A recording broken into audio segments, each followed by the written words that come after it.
Hi friends, welcome to flavour by Shiba channel. ಇವತ್ತಿನ special ಏನಂದರೆ ಸೊಪ್ಪು ಸಾರು. ಮಸ್ಸೊಪ್ಪು ಅಂತ ಮಾಡ್ತಾರೆ, ಅದು ನಾನು ಮಾಡೋ ರೀತಿನ ನಿಮಗೆ ಹೇಳ್ಕೊಡ್ತಿದ್ದೀನಿ. ಚೆನ್ನಾಗಿರುತ್ತೆ, ಮುದ್ದೆಗೂ ಚೆನ್ನಾಗಿರುತ್ತೆ ಮತ್ತು ರೈಸ್ಗೂ ಚೆನ್ನಾಗಿರುತ್ತೆ. ಎಲ್ಲ ಗ್ರೈಂಡ್ ಮಾಡಿ ಮಾಡೋವಂಥದ್ದು. ನೋಡಿ, ಒಂದು ಕುಕ್ಕರ್ ತೊಗೊಂಡು ಒಂದು ದೊಡ್ಡ ಲೋಟದಲ್ಲಿ ಬೇಳೆನ ತೊಳೆದು ಬಿಟ್ಟು ಮತ್ತೆ ನೀರು ಹಾಕಿ ಇಟ್ಟಿದ್ದೀನಿ.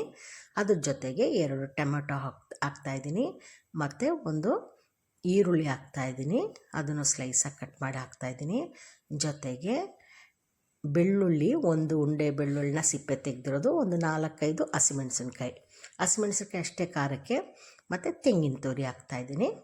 ಇದಿಷ್ಟು ಹಾಕ್ಬಿಟ್ಟು ಎಲ್ಲ ಥರ ಸೊಪ್ಪು ಇದೆ, ದಂಟಿನ ಸೊಪ್ಪು, ಸಬ್ಸಿಗೆ ಸೊಪ್ಪು, ಪಾಲಕ್ ಸೊಪ್ಪು ಮತ್ತು ಮೆಂತ್ಯ ಸೊಪ್ಪು. ಈ 4 ಸೊಪ್ಪನ್ನು ಸ್ವಲ್ಪ ತೊಗೊಂಡು ಹಾಕ್ತಾಯಿದ್ದೀನಿ. ಈಗ ಮೆಂತ್ಯ ಸೊಪ್ಪು ಹಾಕ್ತಾಯಿದ್ದೀನಿ. ಇದಾದಮೇಲೆ ದಂಟಿನ ಸೊಪ್ಪು ಹಾಕ್ಕೊಳ್ತೀನಿ. ಇದೆಲ್ಲ ಹಾಕಿಬಿಟ್ಟು ನೋಡಿ, ಇದೆಲ್ಲ ಹಾಕಿ ಕುಕ್ಕರ್ ಮುಚ್ಚಿಬಿಟ್ಟು ಒಂದು 2-3 ವಿಷಿಲ್ ಬರಬೇಕು, ಹಂಗೆ ಚೆನ್ನಾಗಿ ಬೇಯಿಸ್ಕೊಳ್ಬೇಕು. ನೋಡಿ, ಈಗ ಚೆನ್ನಾಗಿ ಬೆಂದಿದೆ. ಆದರೆ ಸೊಪ್ಪು ಮಾತ್ರ ಹಂಗಂಗೆ ಇರುತ್ತೆ, ನಮಗೆ ಕಾಣಕ್ಕೆ ಸಿಗ್ತಾ ಇರುತ್ತೆ. ಬೇಳೆ ಚೆನ್ನಾಗಿ ಬೆಂದಿರುತ್ತೆ. ಆಗೇನು ಮಾಡಬೇಕು, ಆ ಸೊಪ್ಪನ್ನೆಲ್ಲ ಕುಕ್ಕರಿಂದ ತೆಗೆದುಬಿಟ್ಟು ಅದನ್ನು ಸ್ವಲ್ಪ ತಣ್ಣಗಾಗೋಕ್ಕೆ ಬಿಡಿ. ಆರಿದ್ಮೇಲೆ, ತಣ್ಣಗಾದ ಮೇಲೆ ಮಿಕ್ಸಿಗೆ ಹಾಕ್ಕೊಂಡು ಜಸ್ಟ್ 1 ಸೆಕೆಂಡ್ ಅಷ್ಟೇ ಅದನ್ನು ಬ್ಲೆಂಡ್ ಮಾಡಿ ತೆಗಿಬೇಕು. ನೋಡಿ, ಈ ಥರ ನಾನು ತೂತು ಪಾತ್ರೆಗೆ ಹಾಕ್ಕೊಂಡು ಸೊಪ್ಪನ್ನೆಲ್ಲ ತೆಗಿತಿದ್ದೀನಿ. ಯಾಕಂದರೆ ಆ ಬೇಳೆ ನೀರೆಲ್ಲ ಅಲ್ಲೇ ಇರಲಿ. ಯೂಶ್ವಲಿ ಎಲ್ಲರೂ ಒಟ್ಟಿಗೆ ಸೇರಿ ಗ್ರೈಂಡ್ ಮಾಡ್ಕೊಳ್ತಾರೆ, ಬಟ್ ನನಗೆ ಅದು ಬೇಳೆ ಸಿಗಬೇಕು, ಬೇಳೆ ಕಾಣಬೇಕು ಚೆನ್ನಾಗಿ ಅಂದ್ಬಿಟ್ಟು ನಾನು ತೆಗಿಯಲ್ಲ ಆ ಥರ. ಬೇರೆ ಸೊಪ್ಪು ಮಾತ್ರ ತೊಗೊಂಡಿದ್ದೀನಿ. ಸೊಪ್ಪು, ಮೆಣಸಿನ್ಕಾಯಿ, ಟೊಮೆಟೊ, ಈರುಳ್ಳಿ ಅದೆಲ್ಲ ಇರುತ್ತೆ. ನೋಡಿ, ಜಸ್ಟ್ ಹಿಂಗೆ ಒಂದು ರೌಂಡ್ ಮಿಕ್ಸಿಗೆ ಹಾಕಿ ತೆಗಿಬೇಕು. ಆಮೇಲೆ ಕುಕ್ಕರ್ಲಿತ್ತು ನೋಡಿ, ಬೇಳೆ ಕಟ್ಟೆಲ್ಲ ಇತ್ತಲ್ಲ, ಅದ್ರ ಜೊತೆಗೆ ಇದನ್ನು ಮಿಕ್ಸ್ ಮಾಡ್ಕೊಳ್ಳಿ. ನೋಡಿ, ಈ ಥರ ಮಿಕ್ಸ್ ಮಾಡ್ಕೊಳ್ಳಿ.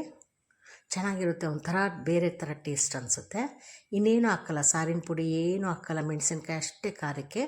ಈಗ ಮಿಕ್ಸಿ ಜಾರ್ ತೊಳೆದಂಥ ನೀರು ಹಾಕ್ತಾಯಿದ್ದೀನಿ. ತುಂಬ ಗಟ್ಟಿ ಇರುತ್ತಲ್ವ, ಅದು ಹಾಕ್ಬಿಟ್ಟು ಉಪ್ಪು ಹಾಕ್ಕೊಂಡು ಟೇಸ್ಟ್ ನೋಡ್ಕೊಳ್ಳಿ, ಆಯಿತಾ. ಇದಿಷ್ಟು ರೆಡಿ ಆದಮೇಲೆ ನೋಡಿ, ಒಂಥರ ಚೆನ್ನಾಗಿರುತ್ತೆ. ಮತ್ತು ರೊಟ್ಟಿಗೆಲ್ಲ ತಿನ್ಬೋದು, ಚಪಾತಿಗೂ ಬೇಕಾದ ತಿನ್ಬೋದು, ಮುದ್ದೆಗಂತೂ ಸೂಪರಾಗಿರುತ್ತೆ.